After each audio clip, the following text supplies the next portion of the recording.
Hey guys, how's it going? It's Murder here with a episode of Current Events. There's really just two things I wanted to talk about this week as far as things that are going on right now, and they're two rather substantial things, so I figure we'll make an episode out of it. The first is the WDS, new scoring, new rules, new rewards in PlanetSide for the second preseason of the World Domination Series that's starting this Friday, February 7th at I guess at midnight Pacific. So basically all day Friday and then on thereafter. If you're unfamiliar with what the WDS first preseason was, you can go back and check out my previous video on it. I'll link it below in the description, or just Google it or whatever. There's a lot of changes being made though, so whatever you read about it, keep in mind that things are going to be changing up quite a bit, and we're just going to go through them. And again, I'll link this post as well.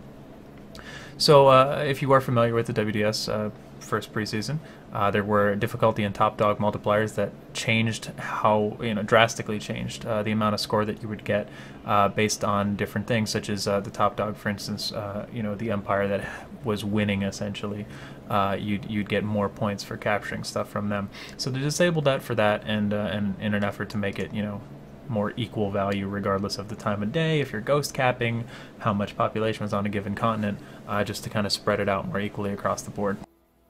They also halved it from 1 hour to a half hour as far as the time between hold points being awarded to your empire for how long you had to hold it to accrue the next batch of points for holding territory. The point values increase the longer the region is held, every 30 minutes thereafter as well, and reset completely when the region's captured by another empire. And that caps out after 6 hours as the max value that you can get for holding territory. And you'll still get points every 30 minutes, but it's no longer going to increase every half hour.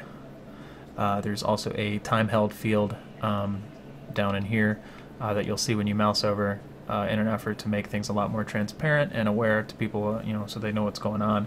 I think one of the biggest issues with the WDS, other than population problems or population-related issues last time, was the fact that the average player just didn't even have a clue that it was happening, because there wasn't really the UI support for it and stuff like that in-game. If they didn't come to the forums or come to YouTube or come to Twitch or whatever, a lot of people probably just didn't even realize it was going on, at least early on before they patched in something. Also, point values are going to differ based on outpost type like they did before. And a large outpost counts twice as much as a small outpost, and a major facility counts twice as much as a large outpost. I think that's pretty straightforward and standard. You also get points for defending now. Yay, we love defending here at itsmurda.com. Defense value is shown instead of the capture value if you guys already own it. Such as down here, this would be an NC held facility. If you're NC, it would say defend 32 points, just so you have an idea of what you're getting for it. It's lower than the capture value due to the fact that you tend to get more facilities defended than you do captured, especially if you play like I do. But they're calibrated to be roughly equal in total contribution to Empire score, which is really good news for me because I'm going to be doing my typical defending facilities and things like that, and still contributing to the Empire as best I can. The hold value remains an Empire-only scoring mechanism and comprises roughly 2/3 of its total score. So that'll take, just to take into consideration actually wanting to hold and defend things that you do capture rather than just going around ghost capping or even otherwise just attacking bases during prime time. Reiterate that here, provide more value to holding and defending territory, as well as taking territory that's been held by an opposing empire for a long period of time. So here's what the scoring values look like a little bit. Both the initial value and the max value after 6 hours for capture, defending, and holding small, medium, and large, or rather small, large, and facility. I'm not going to really read through all of them, but they basically range anywhere from 3 to 100 for a capture, and 2 to 32 for a defense, or hold, if you will. Pretty solid nonetheless. I think the math is there. It equates pretty well. We'll have to see how it plays out. I mean, this is still just only a preseason, so they haven't actually gotten into like the full swing of WDS yet, but I think there's a lot of improvements so far, even from the first preseason. But definitely keep your feedback coming. So they also removed the population adjustment along with the difficulty of the top dog, basically. And they went in to talk a little bit about the warp gate balance. I don't want to read all of this, but I want to make sure I hit all of the salient points. Apparently, they're saying that across all of the factions, data showed no significant skew as a result of population, but it was based on warp gate positioning. As we saw, if you were around for the first WDS preseason, that northern warp gate, especially on Indar, was hugely influential in the Empire winning those weeks that they held the northern warp gate, for instance. So I guess instead they're looking at warp gate balance to ensure as much fairness in this regard this time around. So there's going to be 3 sets of warp gate positions, such that each one has close to the same start point earning power per day, 6 permutations of these positions between the 3 empires. Each position is set such as the sum of all points earning across all continents, with that for that empire with that position through normal non-WDS play is roughly equal to the other positions. Basically, the warp gates are going to rotate automatically at the start of each week, which would be Friday at midnight. It doesn't require downtime, it's just going to happen automatically. You probably saw that or heard that in the most recent patch note overview that I did, or if you read the patch notes yourself. So that's going to kind of play into the WDS as well, that we're going to have weekly warp gate rotations designed with fairness in mind to all of the empires. And just in case you were wondering, the territories are going to be unaffected as far as what's owned at the time, but the warp gates will still get their rotation. And then the rewards, right? The personal incentive or empire or outfit incentive. You're going to get, it's going to be dependent on the individual server scores rather than globally like it was last time. For example, if TR has the highest score on Connery but VS has the highest score worldwide, TR on Connery would still receive their reward for Connery. Whereas in Season 1 it was just if VS was winning globally, VS would get it across the board. I think that's a much better system that rewards people more fairly as well for their efforts. Also, they're going to be tracked on the website. And each player of the winning empire for 1 week will receive a 3-day experience boost, much like last time. However, they go a little bit deeper into personal contribution and additional rewards that we'll go on to explain down. In addition to that, the winning empire for the entire season will receive the exclusive decal similar to what they did last time, and a temporary title of Dominator, which lasts until a new season winner is crowned. So basically like a gladiator title, if you will, from World of Warcraft. I'm sure they've done them in other games, but that was the easiest example I could pull out of my head.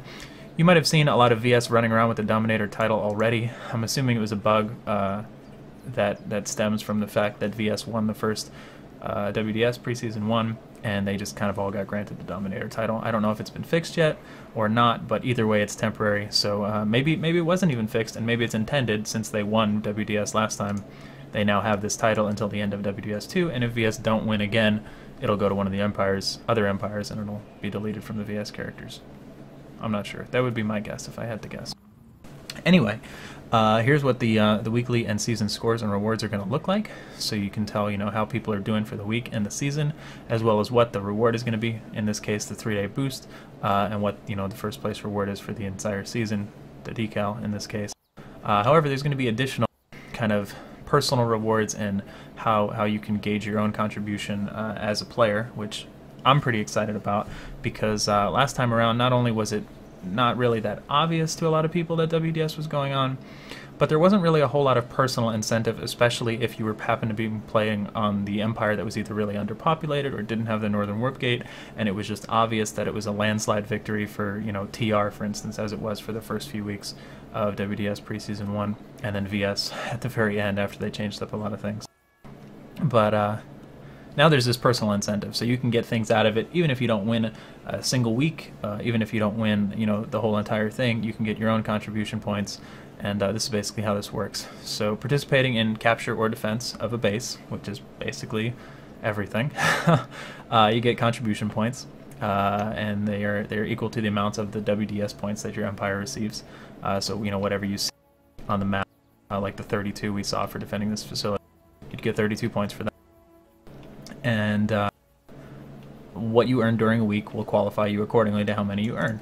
So 200 is the first tier, 800 is the second tier, and 2000 is the third and final tier.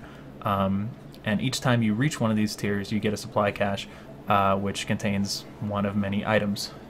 Camos, boosts, weapons, etc. is their example. High tier supply caches will contain both more valuable items and have a higher chance of having a more valuable item in them. and then each personal reward will be distributed immediately after meeting that qualification. So if you don't have to wait to the end of the week. It doesn't matter if your empire wins or loses or whatever. As soon as you hit 200 contribution points, you get yourself a reward, and then so on and so forth at 800 and 2000.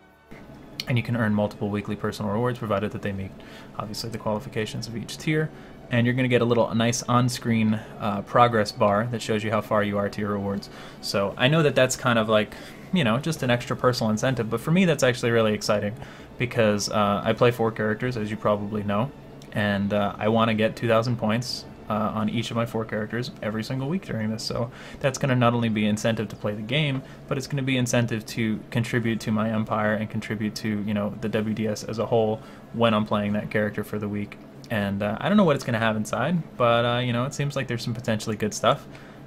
So I can't complain. I'm sure you guys will be able to see on my stream over at itsmurda.com as I unlock the different tiers, the types of stuff that we can get. I don't know if we're going to actually get a list of the potential rewards from it, but it seems like it can be pretty expansive. So that's something cool to look forward to. Even if you're the lone wolf type of person, you're not really super interested in WDS, you've got yet another little personal incentive, such as alerts and ribbons and things like that you have to go for now to get your contribution points in. And they don't seem like they're too far-fetched. Like they're going to take some time, obviously, if a defense of a facility is 32, depending on how exactly that's rewarded.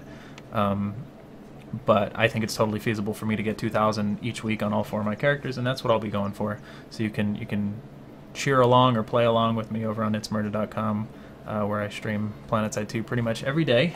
And that's about it for the WDS. So let me know what you guys think, what you're looking forward to, what you're not, ideas for improving WDS even further for future seasons and things like that. And good luck with your weekly contributions. Speaking of streaming, only other thing I wanted to mention was EverQuest Next Landmark. If you've been tuning into my stream over the past couple of days, or if you've just been watching other people stream that might be playing the game as well, you've seen lots of mining and especially lots of tree chopping. That burled wood seems to be the elusive pain in the neck at the moment as far as gathering goes. But if you know nothing about Landmark, I'm not going to go into too much detail in this particular video. But it's in short, it's SOE's take on a Minecraft style game as kind of a spin-off of EverQuest Next, their next piece of the EverQuest franchise of MMORPGs. And yeah, it's actually a lot of fun. And I've been playing it a good bit over on my stream, probably an equal amount to PlanetSide. I've been playing about half PlanetSide 2 and half EverQuest Next Landmark at the moment. The alpha just started a few days ago for people who purchased either the Explorers Pack or the Trailblazers Pack, and that's the only way to get into the alpha at the moment. But there will be a beta coming up maybe next month, something like that, something relatively soon that will people will have much greater access to, either by purchasing just the starters pack, the settlers kit, or acquiring a beta key from somebody else. Like the Trailblazers will be given 4 beta keys to give out themselves and things like that. So if you're remotely interested in it, it's good fun. And right now there's probably just over half the game. I believe David Georgeson said 60% of the game is done. So it really is an alpha. We're helping shape the future and giving valuable feedback, and it's not for everybody, but it certainly is fun. It takes a game like Minecraft, that basic idea, and there's so much potential in it for I don't know, doing some really amazing things. And right now, like I said, it's a lot of gathering, getting resources, to do things with, but it's also building. I don't happen to be on my claim right now. Your claim is your own personal piece of land where you can make some more serious permanent modifications to, such as building structures and things like that. So I'm not going to show you that right now, but I am streaming it pretty frequently lately over at itsmurda.com, so feel free to head on over, and you'll see some digging and some chopping and some building. And ask if you have any questions. We've been playing, I say we, Shandara and I, and Arctorn and some of his buddies and some other guys from the stream have been playing on the Courage server on the Vent Island, which is a tier 3 island. So you might not be able to gather resources if you're just starting the game there. You'd probably want to start out on a tier 1 and then go to tier 2 and then tier 3.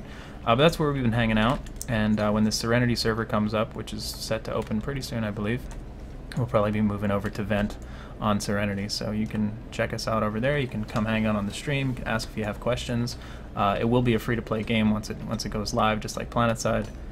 So it might be something worth getting into. It's this short current events video is really not doing it justice, but it really has some awesome stuff that you can do with it. Even just as I dig holes, you can tell that it's not the typical square blocks that you get out of a game like Minecraft or something. You can really shape the world however you want. If you wanted to build something that looked like this rock, with a point on the top and just kind of sloping down and smoothing down, you can totally build this yourself, and it's got potential to go some really great places in the future. So I'm curious to see where it goes. It's not by any means replacing PlanetSide 2 for me. I plan on playing PlanetSide 2 as my primary game for the foreseeable future. I don't have any plans of that not being the case. We'll see where the future takes us, but that's my plan indefinitely for now. But there's going to be games that come along like EverQuest Next and Landmark, and I'm on somebody else's claim at the moment, but it doesn't look like he's built much of anything.